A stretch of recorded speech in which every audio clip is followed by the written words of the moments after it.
Thank you. Yes, my name is Dave Klein. I'm a developer advocate with Confluent, and Confluent is a company that was founded by the co-creators of Apache Kafka. And so we're going to be talking about Apache Kafka today and how to use that with Python to build event-driven microservices. If this thing all works. There we go. Okay, so we'll start off by talking about what do we mean by event-driven in the sense of microservices or event-driven architectures in general. Well, I don't want to cover all that, so there's a guy already did, Martin Fowler, who's brilliant. He's got a great blog post and a corresponding conference talk that's recorded that you can check out, and he goes over 4 patterns that he's identified that you can see that are commonly associated with event-driven architectures. And I will mention them briefly. Whoop, wrong button, sorry. The 4 they came up with were event-driven notification, which is very simply just an event happens, is posted, and something else consumes that event and says, okay, I have to do something now, right? It's like a trigger, basically. And then that responding application has to go then and get whatever information it needs, usually from a database, to do what it needs to do. The next one is event carry state transfer, and this is Martin's own term, kind of poking a little fun at REST. But the idea here is that event is raised, and the information that corresponds to that event goes along with it as a payload. And then the consuming application receives that event, has all the information it needs, theoretically, to do the work it needs to do, and doesn't need to call back to the calling application. Then he goes into event sourcing, which is a pretty big deal. That's where basically all of your state comes in as events, and you can rebuild your state at any given time from your event store. And then CQRS, which is command query responsibility segregation, which is on the fringes of event stuff, but it is related, and that has to do with having 2 different models, a read model and a write model, so you can optimize each, right? We normally try to optimize everything to do both, but this idea is that you have one model, one system for commands, which is things are going to change your state, and another one for querying that. And that's another really big topic that I'm not going to talk about today. Today I want to focus on the second one, event carry state transfer, because that's the one I think is very valuable for building microservices. But we're going to be doing this in the context of Kafka, and since this is a Python conference, I figure you all know Python probably better than I do. I've only been working with it for less than a year now. After many more decades than I'd like to mention, you doing Java, I have to say that working with Python has been a real breath of fresh air. But since you may not be familiar with Kafka, I'm going to give you a little bit of an intro to what Kafka is and how it works. So at the core of Kafka is the event. Right? Kafka is an event streaming platform. And so an event is a logical construct, but what it contains is basically notification and state, like we mentioned earlier, right? So notification tells us something happened, like an order was placed, and the state is the information about that order. And that's the information that we would need to do something with that. Or temperature reading is another one. Now, the interesting thing about these is that either of these components have value in and of themselves, right? For example, the temperature reading. We might want to just have like a heartbeat where every time the temperature is read, it pings some system, say, okay, my temperature sensors are all still working. We don't care what the temperature is, we just want to know that they're working. So the event is all we need. The notification is all we need. Or we might be logging temperature over time, and we may not need to know each time it's read, but we want to have an aggregation of all of them. So these things have value on their own, but together they're even more valuable. So this is what an event might look like in Kafka. Well, actually, in Kafka, it's just bytes, which is one of the nice things about Kafka. It's a very efficient binary format for transferring the data. But in our applications, it would normally be something like this, like a JSON object, or perhaps a serialization format like Avro or Protobuf. There are 2 main components to an event in Kafka. There are other things like headers and timestamps that you can add, but the main components are the key and the value. Now, the key is generally a simple data type, like a string or a long or perhaps a UUID. And then the value is where you have your payload. So value would be some type of an object that's going to have fields. And again, it can be in any kind of format. It has to be serialized to bytes to send it to Kafka, and then deserialized on the other end. So anything that can be serialized to and from bytes, you can use for Kafka events. Now, these events are written to what we call a topic. And a topic, it's not a queue. Some people do think of Kafka as a message queue. It's not that. It's a log. So it's an append-only, immutable, ordered log of events, and durable as well. The events stay on the log. When they're posted to the log, they stay there as long as we want them there. We set limits either by time, 7 days is the default, I believe, but you can go months, years, or permanently, or a day or second, whatever you want to do. You can set the time limit, or you can set size on disk. But the key thing to remember is that the events stay on the log as long as we want them to be there. So they're not removed when they're consumed. And that number you see at the bottom, that's what we refer to as an offset. So every event lands in the topic and has a specific offset.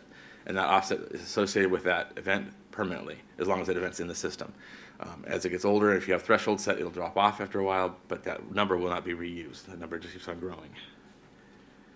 And I also want to point out, I think we'll see this again shortly, but I'm showing a log here, a topic with a single log. Most topics will have multiple logs called partitions because Kafka is a distributed system. So by having multiple partitions in a topic, you can spread those partitions across different broker nodes in a Kafka cluster, and it allows you to scale horizontally quite well. All right, so the thing that writes the events to the log is called a producer, and a producer is part of the client library. The client library that comes with Kafka is the JVM library, since it is written in Java and Scala. But there are two really good libraries for Python, as well as libraries for Golang, .NET, Node.js, different languages out there. Even Rust, I think they're going now. But all of those will have these same components in. They'll all have a producer, and the producer is just it's a class that you're going to include in your application that's going to do the writing of events to the topic. And it just writes them from the beginning, keeps on appending them to the end. It's immutable. You can't change these events. It's kind of like real life, right? You can't change something that already happened. You can add a new event that corrects what happened, but you can't change what happened. And then there comes along the consumer. Now, the consumer is also part of the client library, and this is the thing that will be reading the events from the topic and then doing whatever we want with them. Right? That's our processing. So it's important to note that the producer and consumer are completely decoupled. They don't know anything about each other. Right? The producer doesn't know who or if anything is consuming the events, and the consumer doesn't know where those events came from. They just knows they're landed in the topic that it's listening to. And so the consumer will read and process the events. I don't even like to use the word consume because that implies removing them, but it doesn't. They stay there. The consumer will read the events and process them, and it will periodically record the offset of the most recently completely processed event, right? And that we call the committed offset. And then that offset value, that commit offset, is used in case the consumer goes down. If a consumer does go down, the producer will keep on going. It isn't affected by that, so you don't have any cascading failures or things like that. And then when the consumer comes back up, it will use that committed offset to say where it left off, and it'll pick up at the very next event and keep on going forward. It might do some catching up, but it won't skip any events. Two key things that in Kafka that are really important. If you configure it appropriately, which is the defaults, it's very difficult to either skip data in Kafka or lose data. There are ways you can do it if you want to, but it's generally pretty hard to do. Kafka is meant to be very reliable and very durable. Okay, so as I mentioned, the producer and consumer are decoupled from each other. They don't know about the existence of each other at all. But they do need to agree on the data that they're going to be working with. Right? The producer needs to be able to serialize the events to bytes to send them to Kafka. The consumer needs to be able to take those events and deserialize them to do something useful in your application. And the best way to do that is with schemas. Now, you could just do it all hard-coded, but that's not recommended. So usually people use schemas. And schemas that Kafka supports out of the box are Avro, Protobuf, or JSON schema. And so if you're using a schema, then it's really recommended to use the schema registry, which is not part of Apache Kafka itself, but it is a free tool from Confluent. And if you configure your producer to use the schema registry, which is simply just adding in the address of it, because schema registry is a separate application that you would run, or if you're using a managed service, it'd probably be hosted there for you, like Confluent Cloud.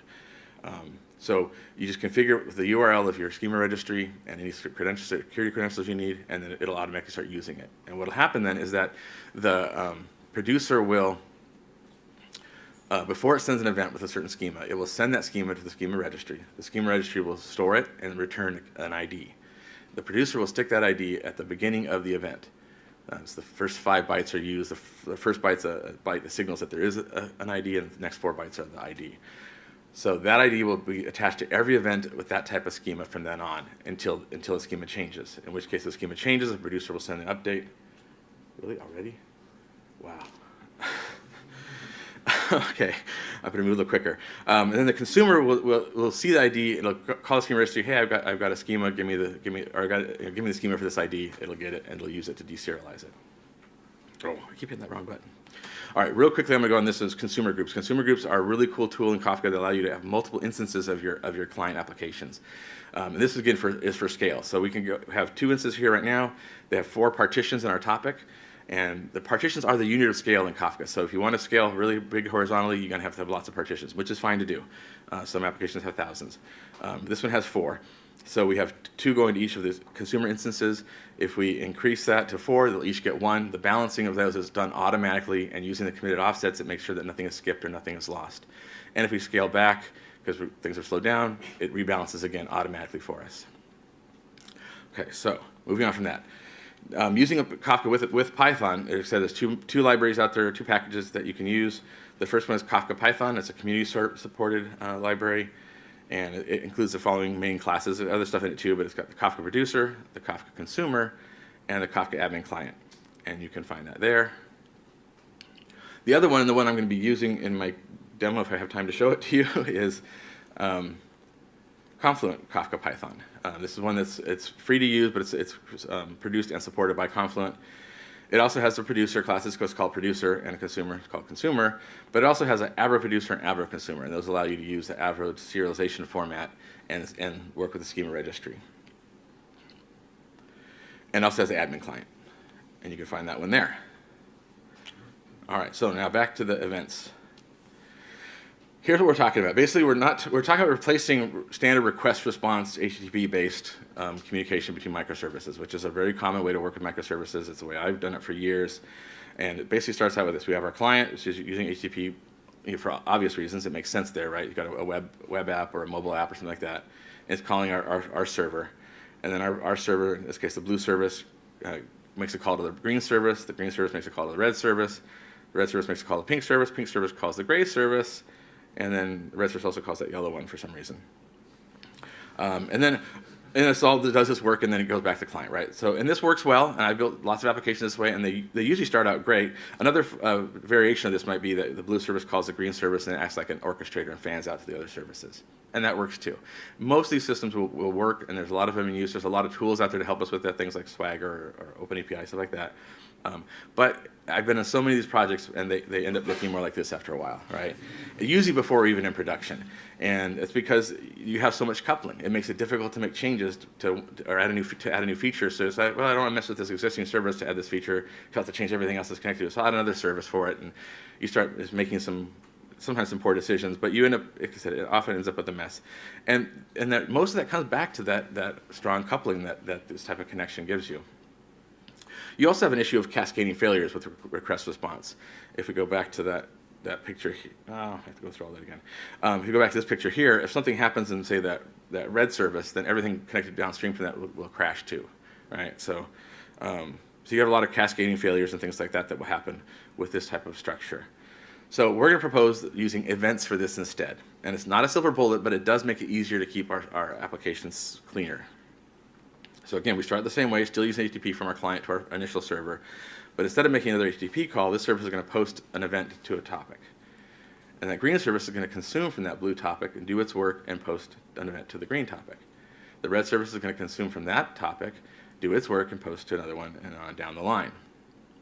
And in the end, in this situation, our blue service is also going to consume to produce the blue topic, but it's also going to consume from the gray topic so it can get that final state. This is one way to structure it. There's other ways to do this as well. And then as far as communicating with the client, you could either have a 2-step process, which is what my demo will have if I have time to run it, or you could use something like WebSockets to relay this back directly to the client. This will all happen just as quickly, if not faster, than the request response type system. It's just asynchronous, and it's more decoupled, less coupled. Also, so like I said, these services don't know anything about each other at all, right? Now they're completely decoupled. All they do know about is the events that they're working with. So again, they have to agree on schemas. So schema becomes kind of the new point of coupling. So it's possible to have systems interact with each other without any coupling, right? You're going to have some. But I think that a schema is a much cleaner point of coupling than an API. Also with this system, if you want to add another service, there's that one too. So I want to put this in here just to show briefly that you can also mix and match. So we say we have another service that's an external service. It doesn't speak events, so we can still make an HTTP call out to that. That's not going to hurt anything. So it's not like either or is what I wanted to show there. But also, if you want to add another feature later on, it's easy to work with that by adding another application that might consume some of that same data, and it can do that. And so this Burgundy service is going to consume from that green topic, maybe at a different point than the red service does. It doesn't matter. They're completely decoupled. They don't know anything about each other, but the events are still there. So they can be consumed by multiple applications. So we can add, for example, this could be like a reporting or analytics application that we're tacking on just to read some data from that topic, to do something, some BI or something like that with it. And it won't affect anything else. So we can easily add or remove applications from a system like this without affecting the others. So that's what we're trying to get to. And how do we get there? Well, first thing is to find the events. Now, if you're doing a new application, a greenfield application, then event modeling is a great way to go. There's a great conference video at the URL there that talks more about it. But it's basically a modeling system for designing your entire system event first. It treats events as first-class citizens. So that's for newer systems. If you're working with existing systems, finding your events in those can be as simple as taking a look at what starts your services working, probably an API call or something, right? That could become an event that's raised by that calling application instead. And then what information does that service need to do its work? Well, that could be the payload for that event. And then think about what actions does your service perform? Is it doing some kind of work? Is it making something happen? That's probably an event. And then the information that results from that action could be, again, the value for that event. So there's just some ways of just thinking through about the story of your application. What is happening? What's doing what? And when? And that's what events are. Okay, next, define your topics. One topic per event type is one option you can go with. If you do that, then you don't really have to have like a field in the event telling what the type is, because the topic tells what it is. But then you end up with a lot of topics, and sometimes your ordering can be harder to manage if you have events that are related to a certain domain. So one topic per domain might be better, like for example an order. You might have a topic for orders and every event that happens in order. Order placed, order paid, order shipped. These are all separate events that will end up in the same topic. In those situations, you'll probably add a field to the value that will tell what the event type is there. Or you can mix and match, right? Sometimes there's one works better for one part of your application than the other. The other thing with topics is partition size. It's a really important thing to think up front. If you ever want to expand your system, you want to aim high on the number of partitions. There's not a high cost to having lots of partitions, but it is a high cost to changing the number of partitions later on. And then don't forget schema. Schema is really important. You want to have a schema for every event type, whether you have them in their own topics or not. And you want to make sure you keep in mind that schemas are going to change, so think about compatibility rules. So the schema registry does help you with compatibility. You can set rules on it, say I only want forward or backward or compatible or both, and it will enforce that for you. But the schemas do change, and that's an important thing to keep an eye on. All right, so I think we have a little bit of time. So what we're going to do here is we're going to build, I'm not going to build, it's already written, don't worry, a random pizza generator. If you ever order pizza for a group of people, it's a real pain to figure out what everybody likes, right? So we're gonna solve that problem for people that are, some crews that are working late, order some pizza to get the job done. We're gonna let them just tell us how many they want, and we're gonna give them a random selection of pizzas. And we're gonna do this with events. So our customer is gonna call into the pizza service. The pizza service is gonna post an event to a pizza topic. The sauce service is going to be consuming from that topic, is going to pick it up, add some random sauce selection, and post to a pizza with sauce topic. And then the cheese service is going to pick that up and add some random cheese selection and post that, and all the way down through till we add our veggies. The source code for this application is all at the URL down below. And yeah, so now let's take a look at it. Let's look at some code. Is that readable?